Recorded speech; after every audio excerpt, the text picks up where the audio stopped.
ఓం శ్రీమాత్రే నమః. 151వ శ్లోకం. సత్యజ్ఞానానందరూపా సామరస్య పరాయణ కపర్ధిని కళామాలా కామధుక్కామరూపిణి. సత్యజ్ఞానానందరూపా, సత్యజ్ఞానానంద స్వరూపురాలు. సత్యజ్ఞానము అంటే సత్య జ్ఞాన ఆనంద రూప, అంటే సత్యము, జ్ఞానము, ఆనందము తన స్వరూపముగా కలిగి ఉన్నటువంటిది అని ఈ నామము యొక్క అర్థం. సత్యము వేదములనందు చెప్పబడినటువంటి ధర్మములను పాటించుట వలన సత్యమును పొందవచ్చును. సత్యము చేత ఆత్మజ్ఞానమును, పరమాత్మని యొక్క స్వరూపమును గూర్చి గ్రహించుటయే ఆత్మజ్ఞానము. ఈ జ్ఞానముచే ఆనందము, పరమునందు కలుగు బ్రహ్మానందమును పొందవచ్చు. మనం ఇంతకు ముందు నామాల్లో చెప్పుకున్నాము కదండి, ఆత్మజ్ఞానము వలన పరమాత్ముని గ్రహించగలము, దాని వలన బ్రహ్మానందమును పొందవచ్చును అని ఇంతకు ముందు నామాల్లో మనం చెప్పుకున్నాము. కాబట్టి జ్ఞానముచే ఆనందము, పరమునందు కలుగు బ్రహ్మానందమును పొందవచ్చును అని ఈ నామము యొక్క అర్థం అన్నమాట. లేదా సత్కర్మలు, ఆత్మజ్ఞానము, బ్రహ్మానందముల యొక్క స్వరూపురాలు అని కూడా ఈ నామానికి మనం అర్థం చెప్పుకోవచ్చు. అలాగే తనను ఆశ్రయించు భక్తులకు ఈ మూడింటిని, అంటే సత్కర్మను, సత్యమును, ఆత్మజ్ఞానమును, బ్రహ్మానందములను, ఈ మూడింటిని కూడా ఆ తల్లి ప్రసాదించినటువంటి స్వరూపురాలు అని ఈ నామము యొక్క అర్థం. కాబట్టి మనం ఆ జగన్మాతను సత్యజ్ఞానానంద రూపాన్ని మనం స్తుతించుకుంటున్నాము. తర్వాత నామం సామరస్య పరాయణ. సామరస్య పరాయణ అంటే సామరస్య పరశక్తి స్వరూపురాలు అని ఈ నామం యొక్క అర్థం.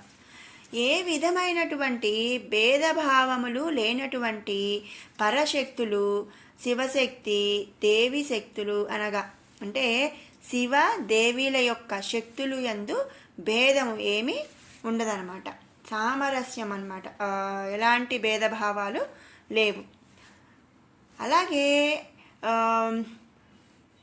అంటే ఎక్కువ తక్కువలు లేవు అని ఇక్కడ మనం చెప్పుకోవాలి. అందుచేతనే పరమశివుడు అర్ధనారీశ్వరుడి తత్వమును ధరించి ఉన్నాడు. ఎందుకంటే ఇద్దరికి, శివునికి దేవికి ఇద్దరికి ఎలాంటి భేదము లేదు, ఇద్దరు అని చెప్పి అర్ధనారీశ్వర తత్వమును కూడా ధరించి ఉన్నాడు. దేవి ఆరాధన చేత పరమేశ్వరుణ్ణి పొందినది, పరమేశ్వరుడు ఆరాధన చేత దేవిని పొందాడు. కనుక దేవి అందు శివశక్తి భావము కలిగి ఉన్నది. లేదా శివ దేవి శక్తుల మధ్య ఏ విధమైనటువంటి ఎక్కువ తక్కువ అన్న భేదభావము లేదు అని ఇక్కడ మనం అర్థం చేసుకోవాలి. కాబట్టి ఆ జగన్మాతను మనం సామరస్య పరాయణ అనే నామంతో స్తుతించుకుంటున్నాము. తర్వాత నామం కపర్ధిని. అంతటా వ్యాపించినటువంటి దట్టమైన జడలు కలిగినది. లేదా కపర్ధి అంటే కపర్ధిని అంటే కపర్ధి యొక్క భార్య. ఆ పరమశివుణ్ణి కపర్ధి అనే నామంతో మనం పిలుచుకుంటాం. కాబట్టి ఆయన అంటే శంకరుడి భార్య, కాబట్టి ఆ జగన్మాతను మనం కపర్ధిని అనే నామంతో ఇక్కడ స్తుతించుకుంటున్నాము.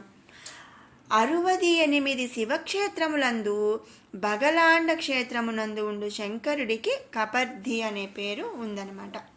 కపర్ధిని అనగా అతని యొక్క భార్య, లేదా కపర్ధ శబ్దమునకు శివుని జడలు అని కూడా అర్థం అనేది ఉంది. కపర్ధిని అనగా దట్టమైన జడలు కలిగి ఉన్నది అని మనం ఇక్కడ గ్రహించవచ్చు. కాబట్టి దట్టమైన జడలు కలిగి ఉన్నది, అలాగే కపర్ధి యొక్క భార్య అనే అర్థముతో మనం ఆ జగన్మాతను ఈ నామందు కపర్ధిని అని స్తుతించుకుంటున్నాము. తర్వాత నామం కళామల. కళలను మల అంటే మాలగా ధరించిన స్వరూపురాలు. 64 కళలను కూడా ఆ జగన్మాత ఒక మాలగా ధరించి ఉన్నట్టిది అని ఈ నామంలో మనం గ్రహించాలన్నమాట. కాబట్టి ఆ జగన్మాతను మనం కళామల అనే నామంతో ఇక్కడ స్తుతించుకుంటున్నాము. తర్వాత నామం కామధుక్. కామం అంటే కోరికలు, దుక్ అంటే పితుకున్నది, కోరికలను పితుకున్నది అని ఇక్కడ అర్థం. అంటే తన భక్తుల మనసునందు గల కోరికలను పితుకునట్టిది అని ఇక్కడ మనం ఆ జగన్మాతను కామధుక్ అనే నామంతో స్తుతించుకుంటున్నాము. తర్వాత నామం కామరూపిణి. కామ అంటే కాముని, రూపిణి అంటే స్వరూపురాలు, కాముని యొక్క స్వరూపురాలు అని అర్థం అన్నమాట. ఇక్కడ కాముడు అంటే పరమేశ్వరుడు, అతని యొక్క స్వరూపమున దేవి కలిగి ఉన్నది అని ఈ నామంలో మనం గ్రహించాలి. ఇక్కడ సృష్టిలో దేవి తన శక్తిని రెండుగా చేసి శక్తులను జీవులను సృష్టించుట చేతను లేదా జీవులను సృష్టించుటయందు అమితమైన ఇష్టము ఆసక్తి కలిగినటువంటి కామేశ్వరుని యొక్క స్త్రీ కావుట చేతను లేదా కోరిన రూపాన్ని ధరించగల శక్తి కలిగి ఉండుట చేతను ఆ జగన్మాతను మనం కామరూపిణి అనే నామంతో స్తుతించుకుంటున్నాము. 152వ శ్లోకం. కళానిధి కావ్యకళా రసజ్ఞా రససేవదిః పుష్టా పురాతనా పూజ్యా పుష్కరా పుష్కరేక్షణా. కళానిధి, నిధి అంటే నిధి, కళ అంటే కళలకు, కళలకు నిధి వంటిది అని ఇక్కడ అర్థం అన్నమాట. 64 కళలకు కూడా ఆ జగన్మాత నిధి వంటిది. లేదా ఉపనిషత్తునందు 16వ కళగా ఆత్మను చెప్పుట జరిగినది కనుక ఆ 16వ కళకు నిధి వంటిది అనేది కూడా మనం ఇక్కడ గ్రహించవచ్చు అన్నమాట. అనగా ఆత్మ జీవుని యొక్క నివాసము కనుక జీవులకు తరగని నిధి వంటిది లేదా జీవులను సృష్టించు నిధి వంటిది అని కూడా మనం చెప్పుకోవచ్చు. కాబట్టి ఆ జగన్మాతను మనం ఇక్కడ కళానిధి అనే నామంతో స్తుతించుకుంటున్నాము. తర్వాత నామం కావ్యకళ. కావ్యకళా స్వరూపురాలు. సమస్త కావ్యములు, పురాణ, ఇతిహాస, ఉపనిషత్తులు వంటి కావ్యములన్నీ కూడా దేవి యొక్క స్వరూపములే అని మనం ఇక్కడ గ్రహించాలి. దేవి సరస్వతి స్వరూపురాలు కనుక కావ్యకళా స్వరూపురాలని కూడా మనం ఇక్కడ గ్రహించవచ్చును. కాబట్టి ఆ జగన్మాతను మనం కావ్యకళ అనే నామంతో స్తుతించుకుంటున్నాము. తర్వాత నామం రసజ్ఞ. నవరసములు తెలిసి ఉన్నది. రసములు అనగా ఇక్కడ ఏంటంటే స్వభావములు, అవి 9: కరుణ, రౌద్ర, బీభత్స, భయానక, హాస్య, శృంగార, శాంతం, గంభీరం. ఇవన్నీ కూడా ఈ 9 కూడా రసములను తెలిసి ఉన్నది అని ఈ నామం యొక్క అర్థం అన్నమాట. లేదా లోకమునందు గల సకల రసములను ధరించి ఉన్నది, సకల రసములను పోషించున్నది అని కూడా మనం ఈ నామానికి అర్థం గ్రహించవచ్చు. కాబట్టి ఆ జగన్మాతను రసజ్ఞ అనే నామముతో స్తుతించుకుంటున్నాము. తర్వాత నామం రససేవదిః. రసములకు నిధి వంటిది. మనం ముందు నామంలో చెప్పుకున్నాం కదండి, లోకమునందు కల సకల రసములకు నిధి వంటిది లేదా పరమాత్మ స్వరూపము రసస్వరూపమని వేదములనందు చెప్పబడినది అని మనం ఇంతకుముందు నామంలో చెప్పుకున్నాము. ఆ రసస్వరూపమే ప్రాణమై జీవికి జీవత్యమును ఇచ్చుచున్నది. ఇహమునందు జీవత్యమును, పరమునందు బ్రహ్మానందమును ఇచ్చుచున్నది. కాబట్టి ఆ జగన్మాతను మనం రససేవదిః అనే నామముతో స్తుతించుకుంటున్నాము. తర్వాత నామం పుష్ట. పరిపూర్ణమైనది అంటే ఇంక ఎలాంటి లోటు లేదు అంటే పరిపూర్ణంగా ఉంది, ఫుల్ ఫ్లెడ్జ్డ్గా ఉంది అని ఈ నామం యొక్క అర్థం అన్నమాట. ఈ సృష్టి అందు సత్య, తయో, రజోగుణములు వర్ధిల్లుచున్నాయి. దేవి త్రిగుణాత్మక స్వరూపురాలని మనం ఇంతకుముందు నామంలో చెప్పుకున్నాము. మరి ఈ గుణముల చేత, తత్వముల చేత దేవి పుష్టి అయినది అంటే పరిపూర్ణమైనది. లేదా సకల జగత్తు అందు ధర్మములు, శక్తులు, జీవులు తన అందే ఉండు చేత పుష్ట అగుచున్నది. అందుకనే ఆ జగన్మాతను మనం పుష్ట అనే నామముతో స్తుతించుకుంటున్నాము. తర్వాత నామం పురాతన. ఈ సృష్టి అందుకల సకల శక్తుల కంటే కూడా ముందుగా ఉన్నట్టిది. మనం ఇంతకు ముందు కూడా చాలా సార్లు చెప్పుకున్నామండి. ఈ సృష్టి మొత్తంలో కూడా జగన్మాతే మొదలు మూలాధారం. అలాగే ఇంతకు అంటే తల్లికి మించి పురాతనమైన అంటే ముందు ఇంకా ఎవరు లేరు. ఈ సృష్టి మొత్తం ఈ సకల సృష్టి కూడా ఈ బ్రహ్మాండము సృష్టించక ముందు కూడా అంటే మొట్టమొదట ఉన్నది ఆ జగన్మాతే. కాబట్టి మరి పురాతన ఈ సృష్టి అందుకల సకల శక్తులు కూడా ఆ జగన్మాత తర్వాతనే ఉన్నాయి. కాబట్టి ఆ జగన్మాతను పురాతన అనే నామంతో ఇక్కడ స్తుతించుకుంటున్నాం. ఈ సృష్టికి ఆది బిందువు మూలాధారము కారణభూతురాలకు దేవియే సకల శక్తుల కంటే కూడా ఆది నుంచి ఉన్నది. కనుక దేవినే పురాతనమైనటువంటిది. అంటే మనం మామూలుగా చెప్పుకుంటాం కదా, చాలా అంటే కొన్ని ఏళ్ల క్రితం అనుకోండి అది పురాతనమైనది, 500 ఏళ్ల క్రితం పురాతనమైనది అలా చెప్పుకుంటాం కదా. అలా ఈ జగన్మాత అన్నిటికంటే కూడా సకల శక్తులు అన్నిటికంటే కూడా ముందే ఉంది. కాబట్టి ఆ జగన్మాతను మనం పురాతన అనే నామంతో స్తుతించుకుంటున్నాము. తర్వాత నామం పూజ్య, పూజింపతగినది.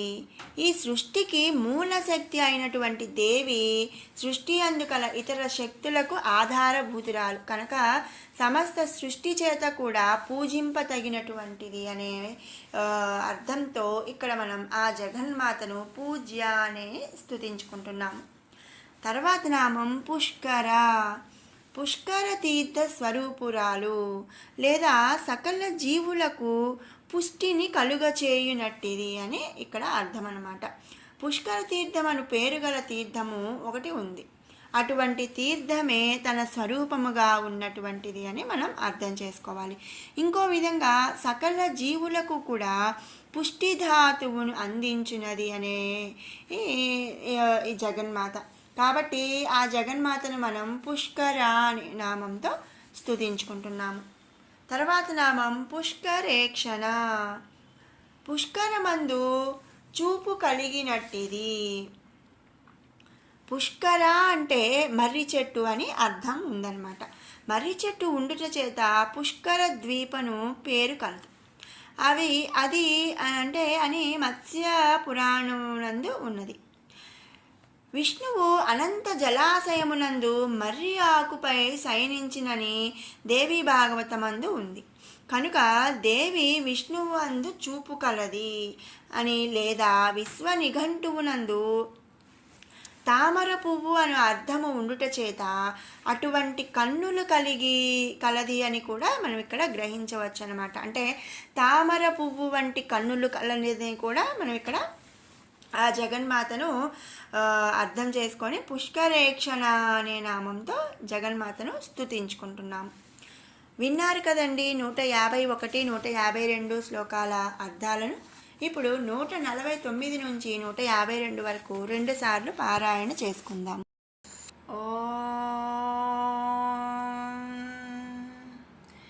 ధ్యానం అరుణాం కరుణాతరంగితాక్షీం ధృతపాశాంకుశపుష్పబాణచాపాం అణిమాధిభిరావృతాం మయూకైః అహమిత్యేవ విభావయే భవానీం. ధ్యాయేత్ పద్మాసనస్థాం వికసితవదనాం పద్మపత్రాయతాక్షీం हेमाभां पीतवस्त्रां करकलितलसद्धेमपद्मां वराङ्गीं सर्वालङ्कारयुक्तां सकलमभयदां भक्तनम्रां भवानीं श्रीविद्यां शान्तमूर्तिं सकलसुरनुतां सर्वसम्पत्प्रदात्रीं सकुङ्कुमविलेपनामलिकचुम्बिकस्तूरिकां समन्दहसितेक्षणां ससरचापपासाङ्कुशाम् अशेषजनमोहिनी मरुणमाल्यभूषोज्ज्वलां जपाकुसुमबासुरां जपविधौ स्मरेदम्बिकाम् वीराराध्या विराड्रूपा विरजा विश्वतोमुखी प्रत्यग्रूपा पराकाशा प्राणदा प्राणरूपिणी मार्ताण्डभैरवाराध्या मन्त्रिणी न्यस्तराजदूः त्रिपुरेशी जयत्सेना निस्त्रैगुण्या परापरा सत्यज्ञानानन्दरूपा सामरस्य परायणा कपद्धिनी कलामाला कामधुक्कामरूपिणी कलानिधि काव्यकला रसज्ञा रससेवधिः पुष्टा पुरातना पूज्या पुष्करा पुष्करेक्षणा మరొక మారు పారాయణ చేసుకుందాము.